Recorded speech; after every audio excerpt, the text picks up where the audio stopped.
Hello, I'm Mr. Eliason, and welcome to APUSH. Today we're going to continue moving forward with the massive disruption that really brings an end to the progressive era, the rise of the international conflagration that is World War I. So today we're going to look at the rise of World War I, talk a little bit about the beginning of the conflict, and of course look at President Wilson's response to this and how he both attempted to keep going with progressive reforms and also navigate how you deal with a massive global conflict, knowing that the United States is now a world power. So today we're going to dive into the beginning of World War I. Here are our two objectives for today. Take a moment, pause, and take them in, and we're going to move forward. As you hopefully remember, Woodrow Wilson rose to power under pretty strange circumstances. A divide within the Republican Party and a fight between Theodore and Taft led to the spoiler effect and the election of the first Democrat since Grover Cleveland.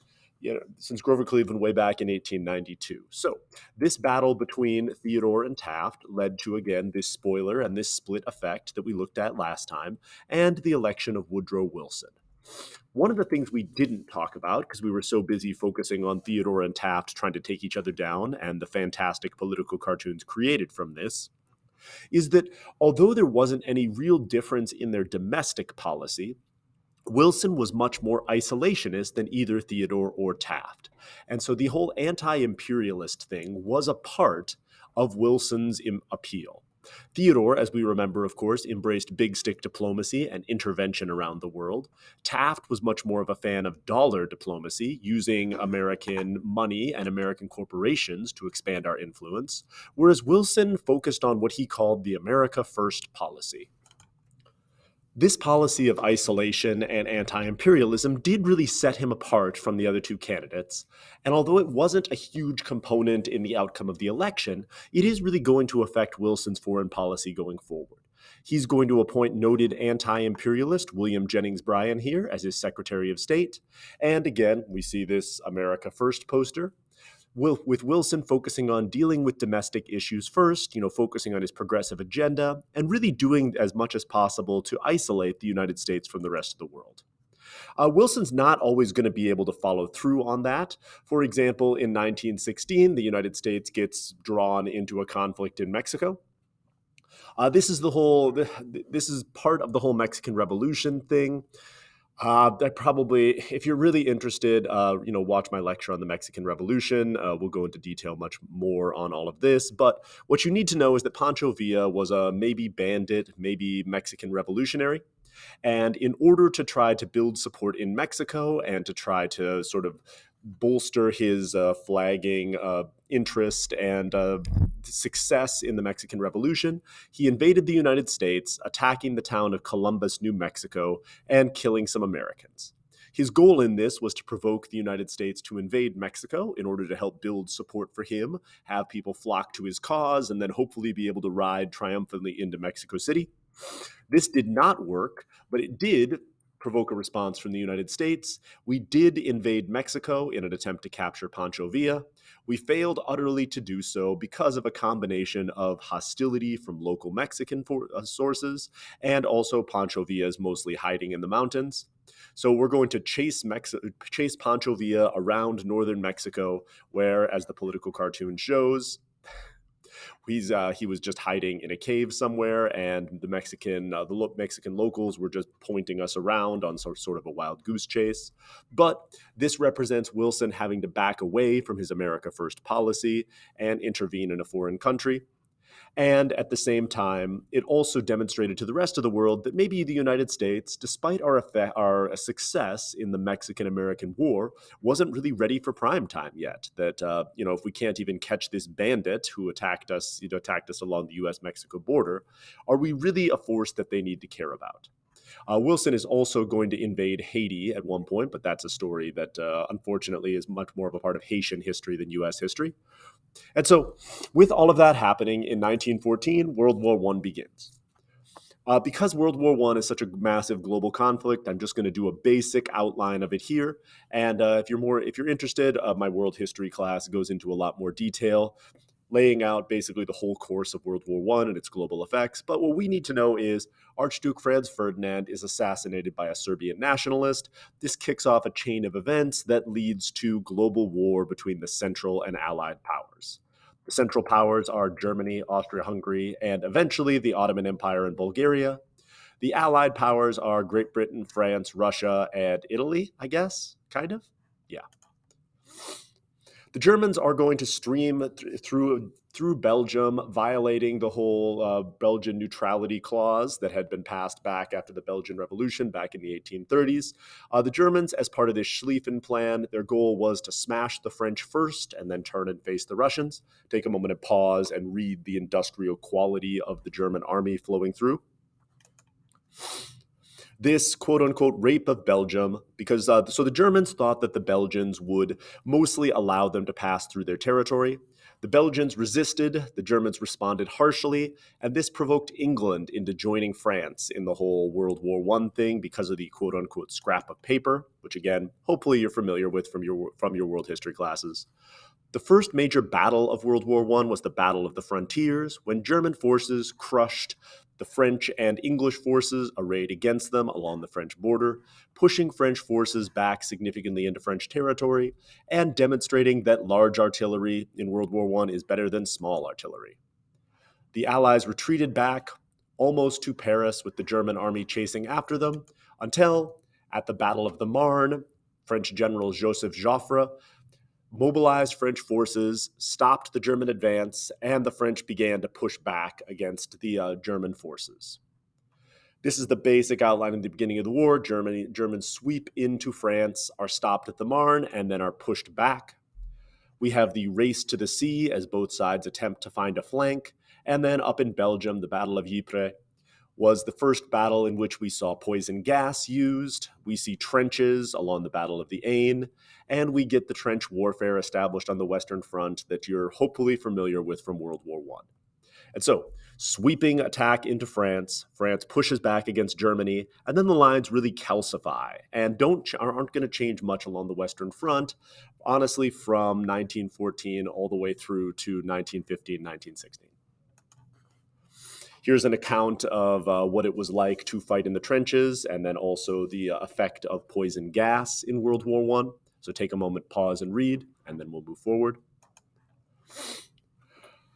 Poison gas, machine guns, and artillery made World War I an incredibly deadly fight. It also established that defense in World War I was much stronger than offense and really cut back on the ability of attacking armies to make any headway.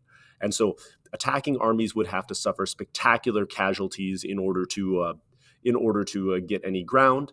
And what we really see is the devastation, the wide-scale devastation, not just on fighting forces, but also the effect of poison gas on ecosystems, on other communities, and the destruction of artillery on civilian infrastructure. Both sides, again, calcify into this stalemate. We see here the development of trenches and the development of larger fortifications. England sets up a naval blockade over Germany. Germany starts using this new technology, the submarine or the U-boat, to attempt to break the English blockade. And all of this is going to lead to a very sort of Napoleonic War type situation in which foreign commerce is absolutely going to be affected by this massive European war.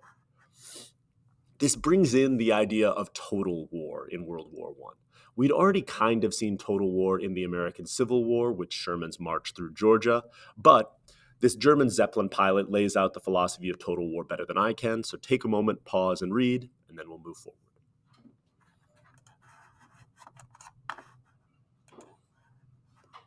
In order to attempt to break the enemy's forces, we start to see both sides taking on increasingly sophisticated and extreme measures. The Germans build massive artillery in order to bomb French cities. This is the famous Paris gun that could be used to fire from the German lines all the way into the city of Paris. The British also try to break the Ottoman blockade by running the Dardanelles and fighting the whole Battle of Gallipoli, which again devolves into a massive stalemate. And in the United States, for the most part, people's opinion is that we need to stay the heck out. So take a moment, pause, and read these two arguments for not getting involved in World War I, and then we'll move forward. Woodrow Wilson, as the war breaks out and heats up, lays out his position on neutrality. So take a moment again, observe, and respond. But American Jingos desperately wanted to get involved in the war. The famous, obviously, Theodore Roosevelt was a huge fan of warfare and really wanted to mobilize the Rough Riders and go off and fight in World War I, and was absolutely outraged that Woodrow Wilson would not throw the United States in on the side of the Allies, allow him to mobilize, and apparently, die in the trenches of World War I, somewhere on the Western Front. In the end, the United States continued to push this idea of neutrality. We see peace movements growing throughout the United States. A lot of people continually push back and point to Washington's farewell address, where he argued that we should have no foreign entanglements. And we get this sense of sort of American superiority, as if showing that we've moved beyond the type of barbarism that Europeans are now showing in the First World War. But the problem, of course, is the same problem.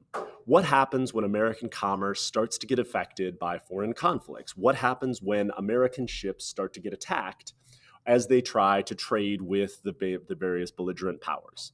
The Germans understood that if they continue to allow U.S. supplies to flow into England and France, they're going to have a much more difficult time winning World War I. And so part of the German strategy started to be to warn Americans to stop traveling towards English ports because German submarines were going to be attacking these ships, and the Germans really didn't want to bring another power into the war against them. This led to this. So Americans refused to heed these warnings, and it led to a predictable incident in which the ocean liner Lusitania, which was carrying both Americans and maybe British weapons, and by maybe British weapons we mean absolutely British weapons, was sunk by a German submarine. Americans were killed in this crisis, and it led to the Wilson administration condemning German attacks on neutral targets and demanding a stop to submarine warfare. The Germans did stop submarine warfare temporarily. They gave in to Wilson's demands. But as the war continued to progress, it was understood by everybody that this was a huge disadvantage for the Germans. The Americans are a massive industrial power, and if our industrial might can continue to flow into England, it's going to be almost impossible for the Germans to win this fight. But German usage of submarines began to create anti-German sentiment within the United States and created pressure on Wilson to respond. In the election of 1916, the issue of World War I loomed large for everybody. Wilson ran on the platform that he kept us out of war. The Republicans are not going to nominate a former Supreme Court justice named Charles Hughes, who's a mostly non-entity in American politics. Theodore Roosevelt did not get the nomination, but he's going to informally campaign for Hughes, traveling around the country and basically advocating for war.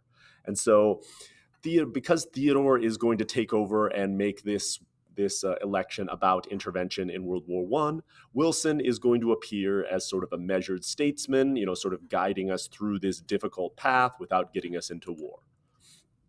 In the end, Wilson wins re-election on his anti-war platform, but circumstances in Europe are going to get out ahead of him and are going to basically make his isolationist platform impossible, especially with the publishing of the Zimmerman Note. The Zimmerman Note was a theoretical secret telegram between Germany and Mexico that was intercepted and decoded by the British.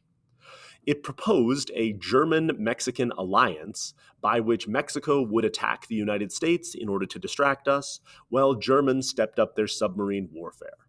The Germans understood that if they restarted unrestricted submarine warfare, it would lead to war with the United States, but they hoped that Mexico could distract us long enough for the Germans to win the war, and then the Germans would help the Mexicans to retake some territory in the southeastern United States, and hopefully help them win the war against the United States. Mexico at this point really had no chance and no interest in this whole thing. The Mexican Revolution was still progressing. The United States was obviously a much more powerful country than Mexico when they last faced off in 1845, and the United States has only grown more powerful since then. And so there was really no chance at Mexico actually taking this deal. But it outraged Americans, and the beginning of submarine warfare meant that it led to Wilson declaring war despite his promises to keep us out of the conflict. And so we declare war against Germany. The United States formally joins the Allied powers. William Jennings Bryan resigns in outrage, and we begin to mobilize in order to go and fight in World War I.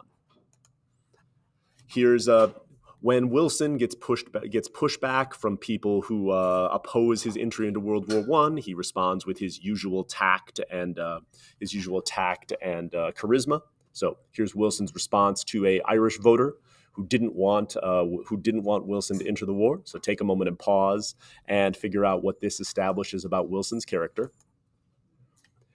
And for tomorrow, we'll start looking at the actual effect of World War I on American domestic policy as the U.S. enters into this massive period of mobilization required in order to fight a modern industrial war. Thank you for listening.